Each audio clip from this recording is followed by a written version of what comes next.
So the theme of today's program, we have a bunch of guests. This is going to be a very exciting, wonderful program. Happy Halloween, everybody. With me on the program is Taylor Hartman again. Hello. Hi.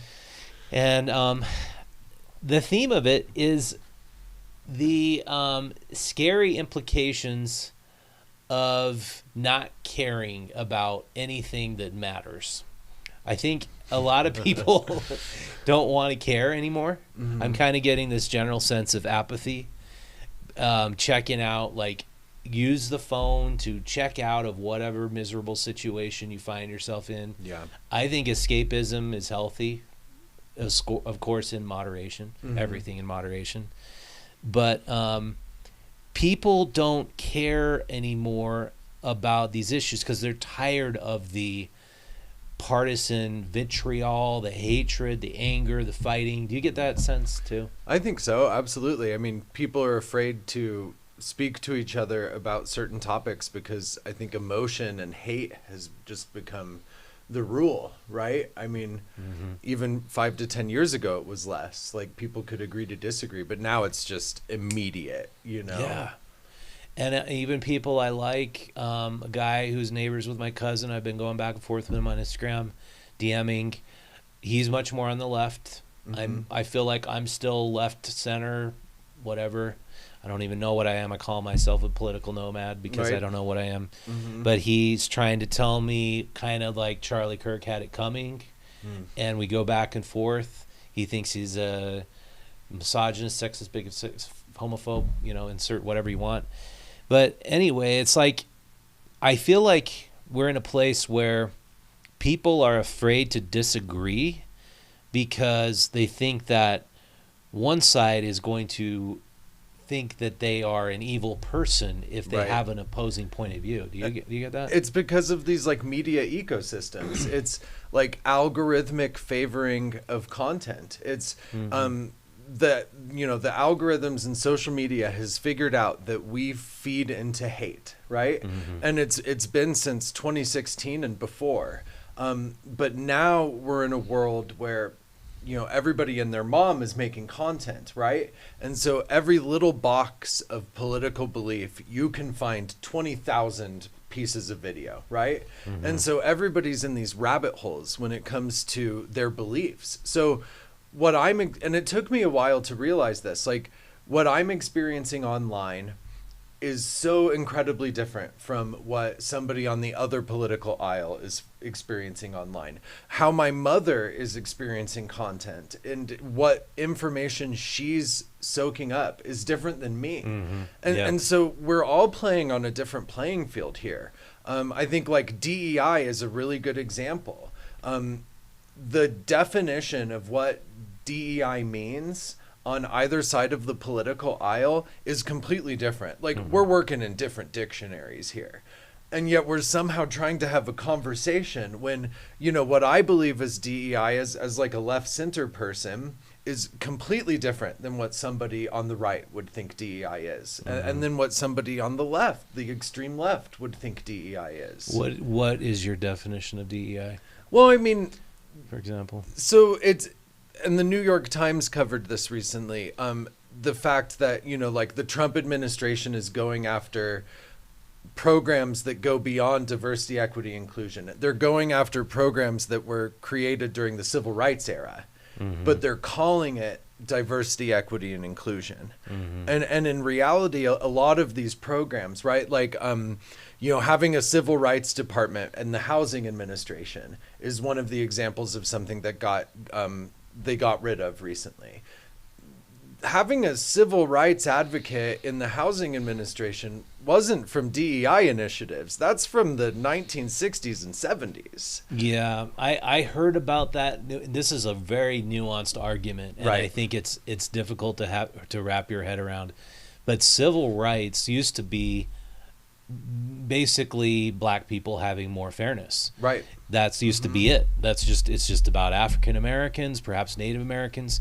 But then as that bubble expanded to, well, what about homosexuals? What about minority women? What about LGB? It started with LGB. Right.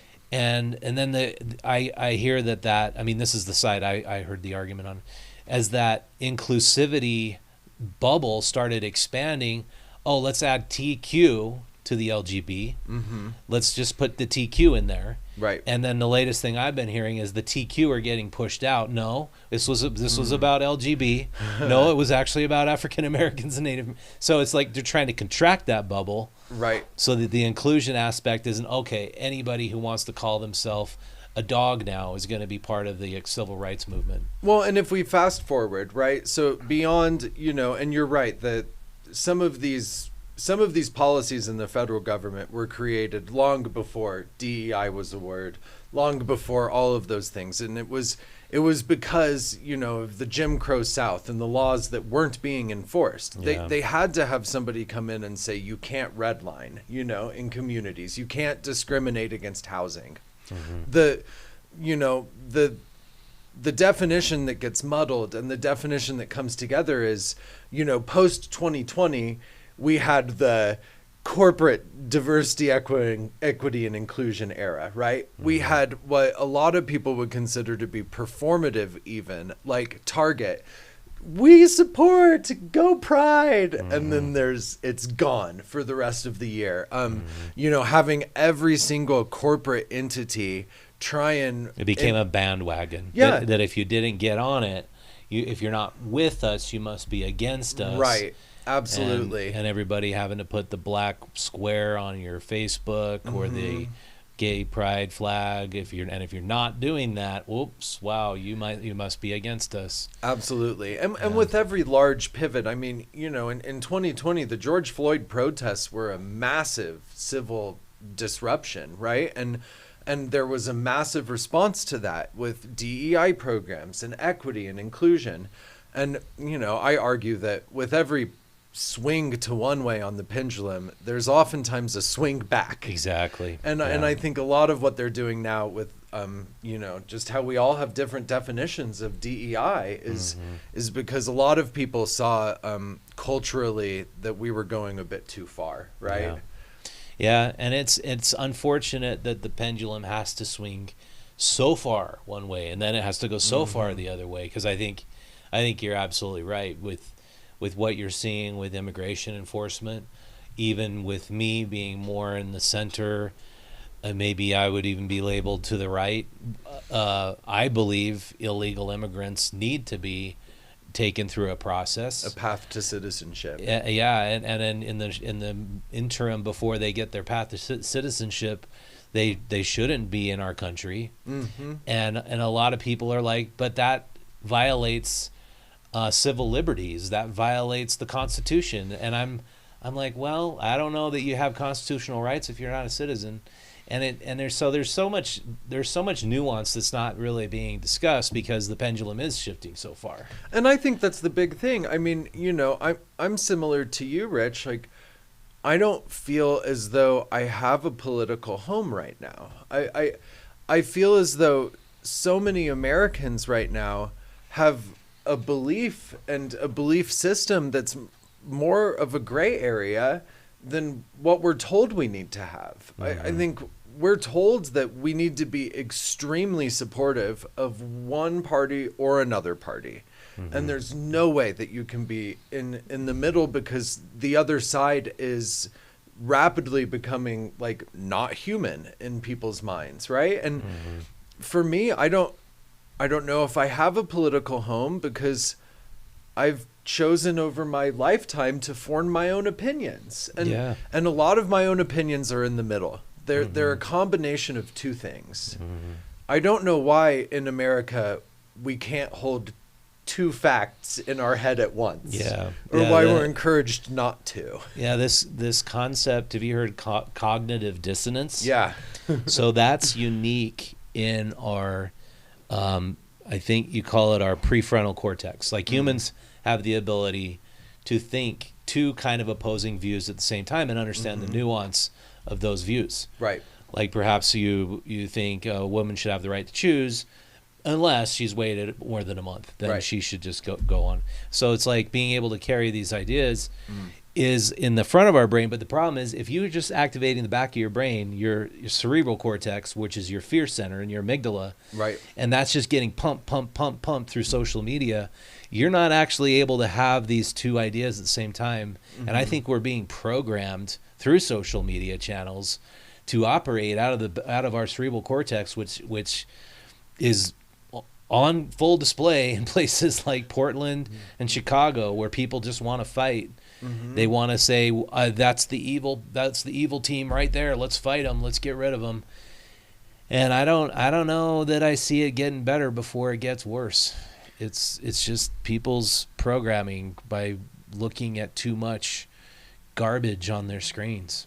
I agree. I mean, you want the dopamine hit over the facts, right? You want the anger over the nuance. And that's because it's easier to predict some of these, big emotional reactions can get somebody to comment on an Instagram post, and then you can continue to have them. It's just user stickiness, right? Mm-hmm. It says something about our brains. You're right. I mean, the stickiness comes from us feeling as though this is life or death, right? It's like our primordial brains. Yeah. Is that a leopard? Is it going to kill me, or can I eat it, basically? And when we're deciding between two political ideas that we need to hold in our heads, but the media is just telling us to scream at each other, I mean, we'll definitely defer to screaming. Yeah. We're very primordial like that, I guess. Yeah. I started rewatching Ken Burns' Civil War. That's fantastic. Yeah, it's great. I think that's his best one. The Flashpoint was two things. Like, I was wondering, how do you decide as a northerner? You got a pretty good way of life.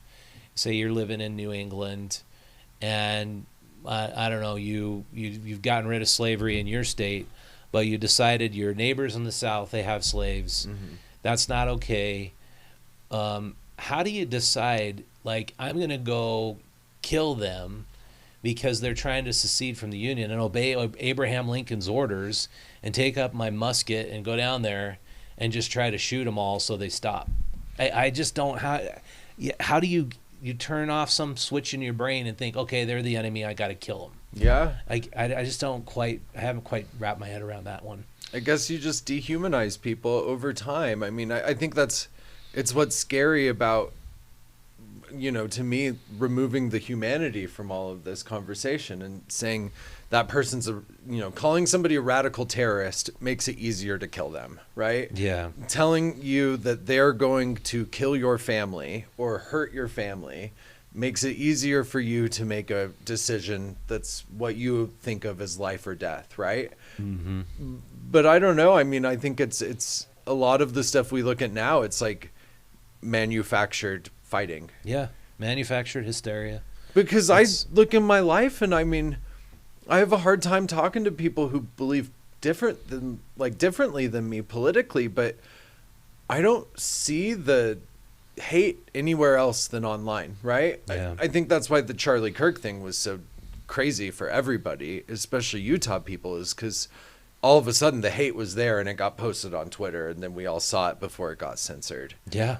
Yeah. And that was crazy. That day I was watching the video of the girl getting attacked on the train, and I saw the uncensored version of that. And then right after Jack texts me, I start seeing the uncensored Charlie Kirk, and I was like, holy hell, what is going on?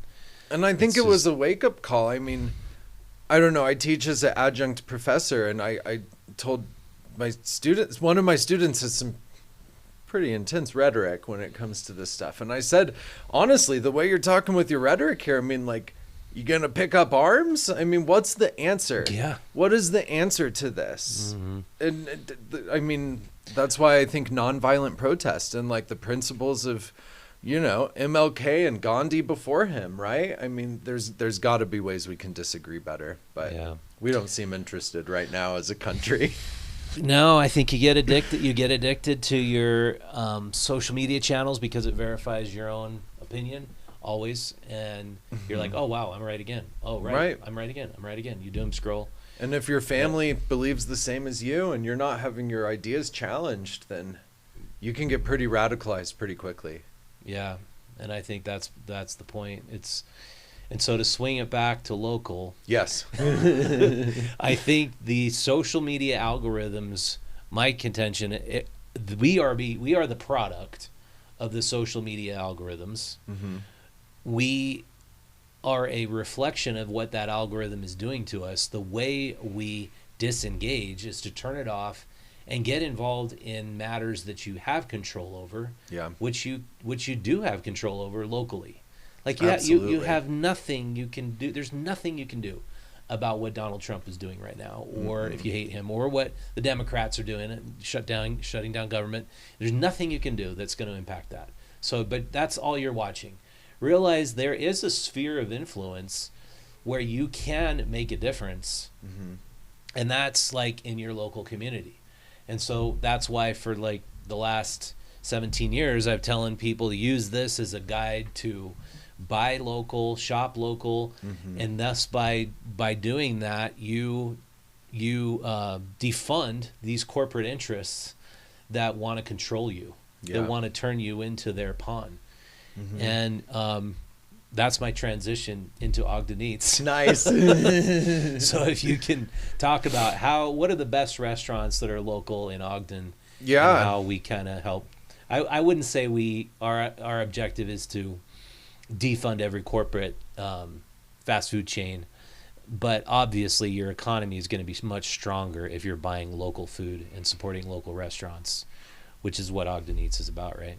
Yeah, I mean, I think it's to your point. I mean, putting money in the community, whether that be advertising in your local newspaper or going to your local restaurant, right?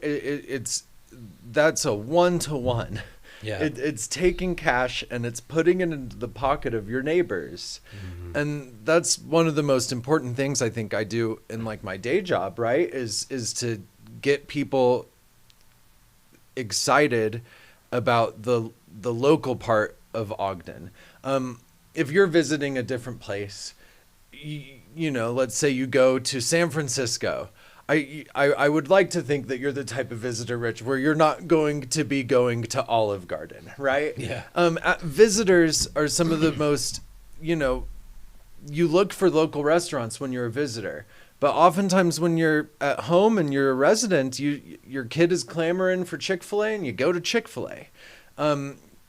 We just like to point out, and we're doing it with Ogden Eats, that there are tons of different restaurant options, and there's a way to support dining local in Ogden.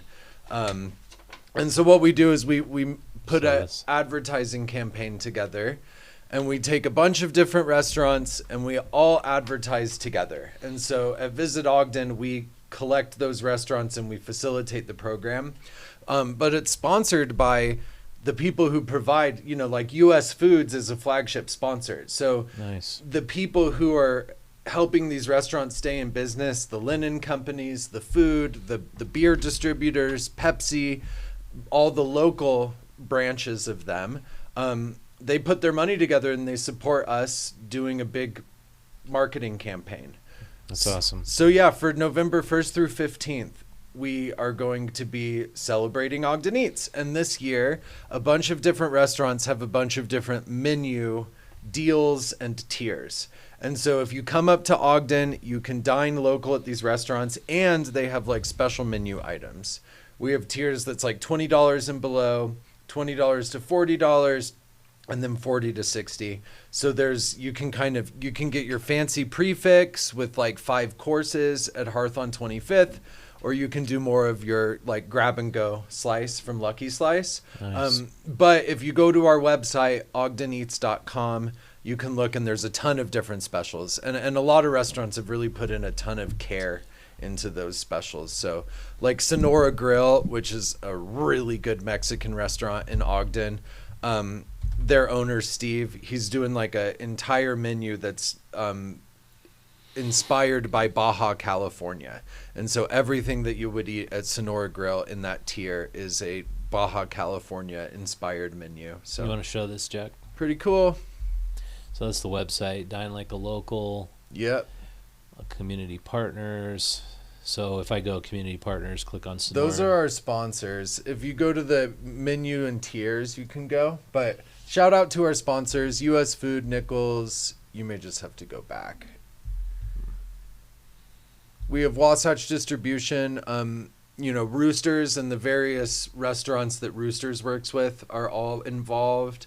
We've got some heavy hitters. Tona, which was the top-rated sushi restaurant, or a restaurant in general in 2025 by, I think, Salt Lake Magazine. Tona's got a lot of really good deals. So, yeah, you can see here. That's cool. Yeah, we have a $20 and below. So this is I feel like it's your lunch, right? Your business lunch. Come up and have a meeting in Ogden. So Ogden Beer Company, that used to be Ogden River? It was Ogden River, yep. Oh, And then okay. so I actually like that rebrand. It looks cool. there was one of the brewers from Roosters went over there and started to do a bunch of work there. So Nice.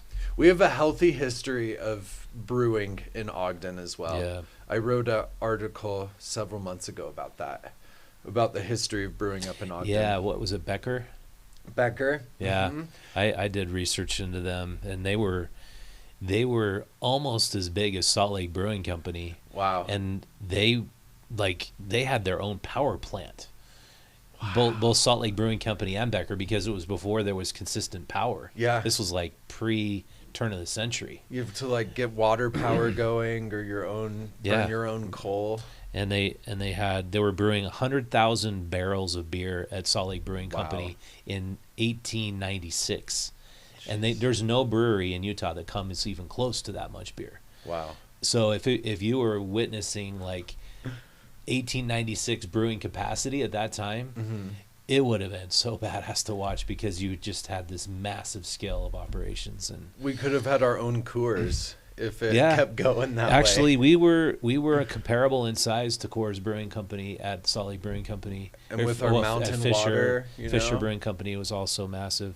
They wouldn't have been bootlegging Coors like they did in the 70s and 80s. But Yeah, it was Prohibition that killed them off. yeah, Like Coors survived Prohibition, but Fisher's, Becker's, and Salt Lake Brewing Company did not. And jeez. because Salt Lake City, I did a whole month of research to write our very first beer issue called Nice. How Beer Saved Utah. That's so cool. That's a fun But- fact that they don't tell you in school, right? No, you don't get the Or full you history. don't assume that with. But But, yeah, we're always excited for Ogden Eats. It's a really good way to Weller's have a bunch of Bistro. restaurants. I gotta give that place is amazing. And Weller's And they is just new opened to on Ogden. 25th Street. Yep, they Wow. are brand new to Ogden. They were Layton. Weller's is like Layton golden child of food. Oh, you can It's tell like you're not German. from Utah by the way you say Layton. Layton. If you're from Utah, you pronounce Layton. Layton. Layton. I do mountain and fountain, but Layton. But they're great. We have a lot of really good restaurants in Ogden, and Rose's Cafe. That's really good. we're still. I like to say we're like a small town, but we got a Walmart. You know what I mean? Ogden is still a small community. There's a handful of local restaurants that we get to celebrate, and to be honest, I mean the way big chains market and advertise, there's just no way like a small hole in the wall burrito place like Rose's Cafe could even get close. Yeah. And so strength in numbers, right? We get these larger businesses who can sponsor to come in and provide support. And then we can take somebody like Rose's Cafe under our shoulder. And That's really we cool. We can do a video with them and advertise. We can bring the news up. I'll never forget we brought Fox 13 to Rosa's. And they were like so into it. I saw them a couple months later, like the news team, the camera crew and the reporter, and they were like, we go to Rosa's every time. We go to Ogden now. Thank you. Yeah, it's just such a cool little quaint, tiny Mexican place. It's just awesome. And they being a restaurant owner is really tough. Yeah, I mean, it sure is. You're busier thinking about the host that called out, than your marketing yeah. campaign. Yeah. And so we say, you guys just do what you got to do. And as Visit Ogden, I mean, we market all the time. So they basically pay you to be part of the Visit Ogden group, and then you do some marketing for them. Basically, we kind of act like an ad agency for them. So we have an executive team, and they're like restaurant owners like Tona, Sonora Grill, Roosters, some of those key restaurants. And they work with us to get sponsorship, and then we get all the sponsorship money, and we put in some money on our side as well. Cool. And then we just run with it. That's have a videographer, and then we do a bunch of ad buys and stuff like that. So that's great. Yeah, it's fun. This is the third year. Ogden is exactly like Sugar House was when I moved to Sugar House like 20 years ago. Yep. Really tight knit, really non-corporate. Everybody's on the same team. Like, and the only Sugar House is still that way to a degree, but the big problem with Sugar House, I think, is these big giant developers got in, and they found a way to get $40 per square foot for rent, and that brought in the Buffalo Wild Wings is the major tenant on the corner, and then Squatters Wasatch is great. They're the other major tenant on the corner, but then nobody else can sustain that amount of rent. So you see this high turnover in all the other units on that granite block. And it's just sad because you'll see them open up. You're all excited. Oh, that's flatbread pizza, so cool. And then their flatbread pizzas can't make it work. They just can't make the $40 a foot work. And Sugar House always became cool because it was cheap rent and local incubation. But you still have cheap rent in Ogden, right? We do, and there's a lot of opportunity for people to go in, and there's still people you can be an entrepreneur. You can move to Ogden. You could even get a fixer-upper business like a brick and mortar, and you can do it. And I think that window may be closing, which I think is why personally I think it's good to advocate for local businesses being in certain spots. I do say, like, I personally believe that it would be bad if we had a Sunglass Hut on either side of 25th Street, like some main streets in our state have, right? I think celebrating that local is huge, and but you're right, as soon as those corporate interests come in, they can spend so much more. They can absorb so many more losses that you don't get a mom and pop trying to run a burrito shop anymore. You get Buffalo Wild Wings, or I mean, goodness, Dutch Bros, Chick-fil-A, Swig. At least Swig's a little more local, but no, I mean, that's why we do this, and a rising tide lifts all ships, right? If we say dine local in Ogden and you're a restaurant that's not on this program, you're still going to see an increase, we hope, because we're advocating for it. So. And is your objective to get people outside of Ogden into Ogden, or get people in Ogden to buy local? I think it's both. As a marketer, I have access to some Big Brother data, like geolocation data, and I can see, I mean, our top 10 visited restaurants in Ogden, the top 9 are chains. I mean, Chili's literally shows up twice in our top 10, and then the number 10 is a local restaurant. Because you have 2 Chili's? Because we have 2 Chili's. Oh, God. I say that people in Ogden still go to Olive Garden for their birthday. It's and so we have to educate our locals, and then I think also there's a big amount of people in Salt Lake that should be coming up and exploring Ogden. Yeah, it's an interesting sort of dichotomy. I think if you live near 25th Street, just like if you live near Sugar House, you're like all about, oh, what's the coolest local, restaurant I can go to now? Right. And then you don't want to support the big chains. You don't want to go to Starbucks. Instead, you're going to Coffee Garden. You don't want to go to Chick-fil-A. Instead, you're going to Pretty Bird. Right. It's like you're looking for these alternatives all the time. But then you go outside in the suburbs where we live now. It's like, oh, man, check it out. Longhorn Steakhouse. Totally. We're going to go there. They just opened up. I'm like, they got like 30 locations across the United States. It's not like Christopher Sonoma or whatever, one of the local steakhouses. And you're totally right. I mean, I'm a local boy. I don't want to put miles on my car. I don't commute to food.